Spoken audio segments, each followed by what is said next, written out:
Good morning, नमस्कार। आप सभी का ग्रेविटी पॉइंट ऑफिशियल चैनल में स्वागत है। मैं सुरेश दुबे आज आप लोगों के साथ इन्वायरमेंट इकोलॉजी के अंतर्गत 1992 पृथ्वी सम्मेलन की चर्चा करने के लिए उपस्थित हैं। चैनल को सब्सक्राइब, लाइक एवं शेयर करने के लिए आप सभी का धन्यवाद। यदि आपने अभी तक चैनल को सब्सक्राइब नहीं किया तो चैनल को सब्सक्राइब करें, लाइक करें एवं प्रमोट करें, जिससे प्रत्येक वीडियो का नोटिफिकेशन आप लोगों तक समय समय पर उपलब्ध हो सके। प्रत्येक वीडियो का पीडीएफ मटेरियल भी टेलीग्राम चैनल पर उपलब्ध है, आप उसे वहां से डाउनलोड करें, जिसका लिंक नीचे कमेंट बॉक्स में दिया गया है।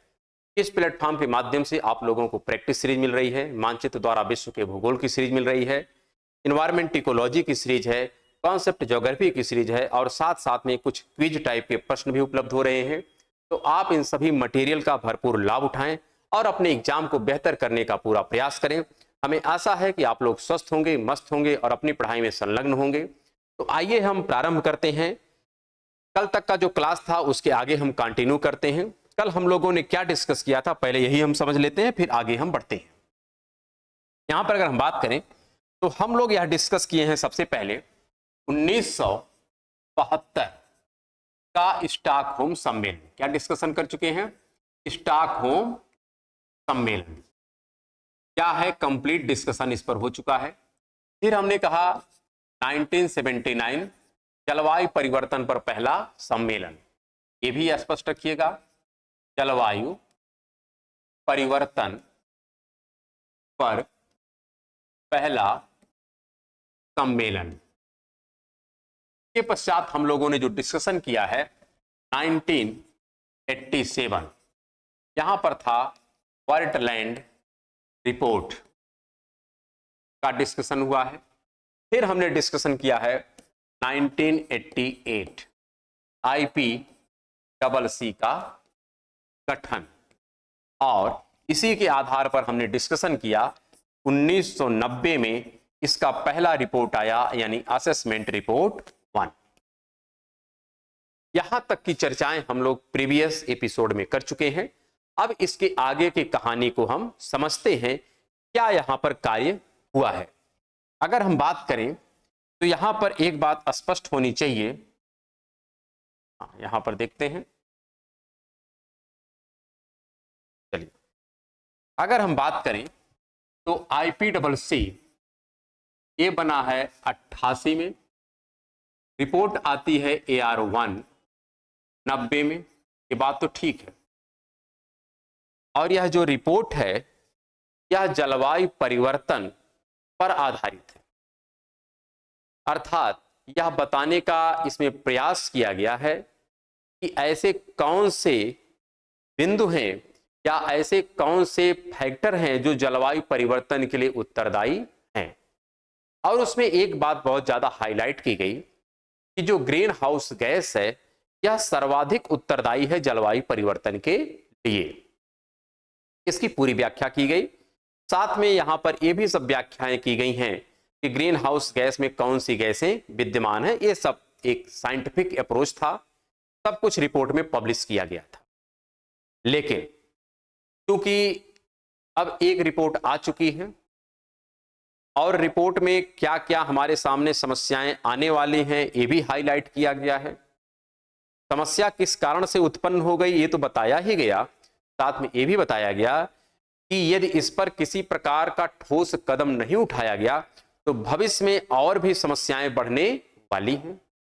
इसलिए इस पर एक कह सकते हैं नीति बनाने के लिए, ध्यान रखिएगा, इसके द्वारा सुझाए गए बिंदुओं पर, ध्यान रखिएगा, सुझाए गए बिंदुओं पर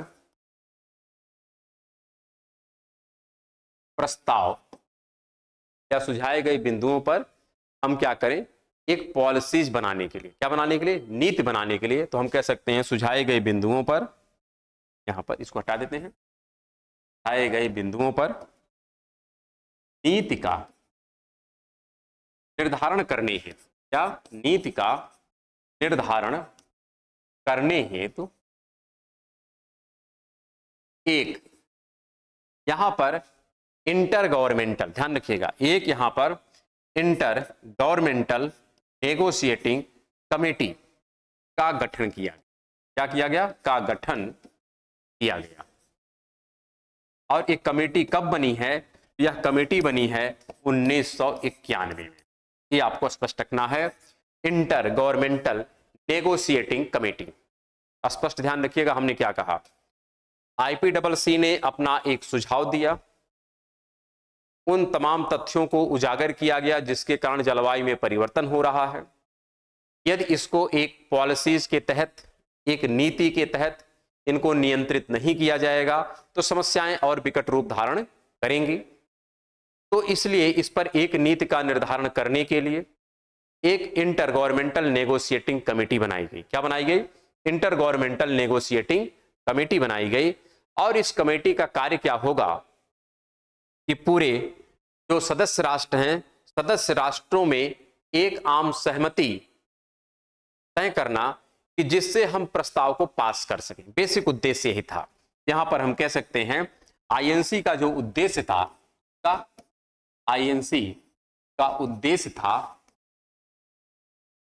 उद्देश्य सदस्य राष्ट्रों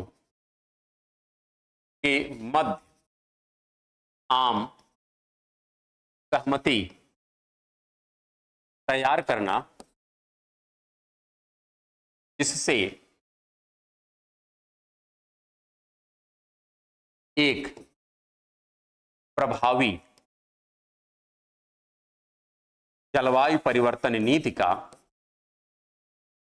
प्रभावी जलवायु परिवर्तन नीति का निर्धारण किया जा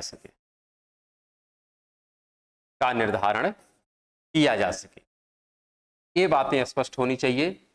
आईएनसी का क्या काम है? जो इंटर गवर्नमेंटल नेगोशिएटिंग कमेटी है, इसका मुख्य कार्य है कि हम एक नीति का निर्धारण करें जिससे जो समस्याएं हमारे सामने उत्पन्न हैं, इस समस्या का समाधान हो सके और भविष्य में ऐसी समस्याएं उत्पन्न ना हो। मुख्य उद्देश्य यही था। तो इसका तात्पर्य है इन्होंने क्या किया है, सबको एक निश्चित प्रस्ताव के तहत लोगों को राजी किया। ठीक है, सब लोग राजी हो गए, आईएनसी ने अपना कार्य पूरा किया। अब क्या होगा? तो हमने कहा कि 90 में AR1 आई और 91 में आईएनसी बना। क्या बना? आईएनसी बना। और आईएनसी ने जब लोगों को एक प्रस्ताव के लिए या एक नीति के लिए सहमत कर लिया तो वह नीति पेश कहां की गई है? तो 1992 में। तो कह सकते हैं इसके द्वारा जो नीति बनाई गई थी, नीतियां, क्या आप कह सकते हैं, यहां पर जो नीति है, नीति पर अब प्रस्ताव लाया जाएगा। क्या लाया जाएगा? प्रस्ताव। कहां लाया जाएगा? यह सम्मेलन चलेगा 1992 में। और सम्मेलन कहां हुआ था? पृथ्वी सम्मेलन इसका नाम है। और ये सम्मेलन था रियो में। कहां पर है? रियो, अर्थात रियो डी जेनेरियो, जो ब्राजील में है। कहां पर है? ब्राजील में है। यहां पर लोगों को क्या किया गया, ये जो प्रस्ताव आईएनसी ने अपना तैयार किया था, प्रपोजल तैयार किया था, जिस पर लोगों को सहमत किया था, उस प्रपोजल को यहां पर पेश किया गया। कहां पर? रियो में। इसको कहते हैं रियो सम्मेलन, इसी को कहते हैं पृथ्वी सम्मेलन। और यह सम्मेलन इन्वायरमेंट या पर्यावरण की जगत में सबसे महत्वपूर्ण माना जाता है। और सबसे पहला जो सम्मेलन है उसका नाम क्या है? स्टॉकहोम सम्मेलन। और सबसे महत्वपूर्ण कौन है? पृथ्वी सम्मेलन। ये हमको ध्यान में रखना है। ये जो पृथ्वी सम्मेलन है, इसका ऑफिशियल नाम है। क्या है? ऑफिशियल नाम है कुछ। और ये ऑफिशियल नाम क्या है, ये भी हमको याद रखना है। तो यहां पर देखो, जिस प्रकार से हमने यह डिस्कस किया था कि स्टॉकहोम का एक ऑफिशियल नाम है, जिस प्रकार से हमारे बर्टलैंड रिपोर्ट का एक ऑफिशियल नाम है, उसी प्रकार यहां पर भी एक ऑफिशियल नाम है। और इसका ऑफिशियल जो नाम है, द यूनाइटेड नेशन। क्या है? The United nation conference. क्या है? Conference on environment, on environment and development. क्या है? डेवलप। यह इसका ऑफिशियल नाम है। आपसे पूछा जा सकता है कि पृथ्वी सम्मेलन का ऑफिशियल नाम क्या है? The United nation conference on environment and development. जबकि ह्यूमन इन्वायरमेंट की चर्चा किसकी है? स्टॉकहोम सम्मेलन की। और world commission on environment and development किसका है? वर्टलैंड का है। नाम याद रखिएगा, भूलना नहीं है। तो यहां पर यह इसका ऑफिशियल नाम बताया गया किसका? इस पृथ्वी सम्मेलन का या इस रियो सम्मेलन का, जो कब का है? 92 का है। यहां तक बातें ठीक है।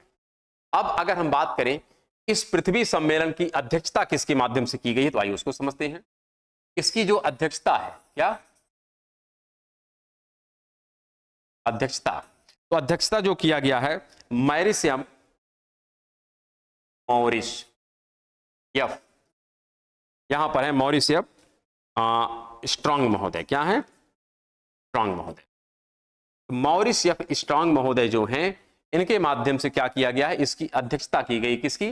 पृथ्वी सम्मेलन की, या हम बात करें तो रियो सम्मेलन की अध्यक्षता की गई है मॉरिसयफ स्ट्रांग महोदय के द्वारा। यह भी पूछा जा सकता है। और इस समय जो यूएस के राष्ट्रपति थे, इनके विषय में भी पूछा जा सकता है। तो जॉर्ज डब्ल्यू बुश थे। कौन थे? एच डब्ल्यू बुश थे। कौन थे? तो यूएस के जो प्रेसिडेंट थे ये थे एच डब्ल्यू। कभी काल पूछ लिया जाता है और पूछा भी गया है एक बार, इसलिए इनको कहते हैं एच डब्ल्यू बुश। इस समय यूएस के राष्ट्रपति थे, लेकिन इस समय जो अध्यक्षता कर रहे थे ये थे मॉरिसयफ स्ट्रांग महोदय। किसकी अध्यक्षता कर रहे थे? पृथ्वी सम्मेलन की या रियो सम्मेलन की। यहां तक तो बातें ठीक है। अब आगे समझते हैं जो सबसे महत्वपूर्ण है। यहां पर जो पृथ्वी सम्मेलन है, पृथ्वी सम्मेलन या इसी को कहते हैं रियो सम्मेलन, दोनों नाम है। और इसी को कहते हैं UNCED, United nation conference on environment and development. सब इसी का नाम है, कोई दिक्कत नहीं है। यहां पर जो अतीत में प्रपोजल दिया गया था INC के द्वारा, उस पर यहां पर कार्य किया गया। क्या कार्य किया गया है? काफी महत्वपूर्ण तथ्य है जो हमको समझना है। यहां पर मरुस्थलीकरण की रोकथाम के लिए, किसके लिए? मरुस्थलीकरण की रोकथाम हेतु क्या बनाया गया? UNCCD का गठन किया गया। मतलब कहा गया कि मरुस्थलीकरण की रोकथाम के लिए हम एक निकाय बनाएंगे जिसका नाम होगा UNCCD। अर्थात UNCCD की यहां पर क्या पड़ी है? यूं पड़ी है। क्या पड़ी है? यूं पड़ी है। इतनी ही बात कही गई क्या? नहीं, और भी बात कही गई। यहां पर जलवायु परिवर्तन हेतु, किसके लिए?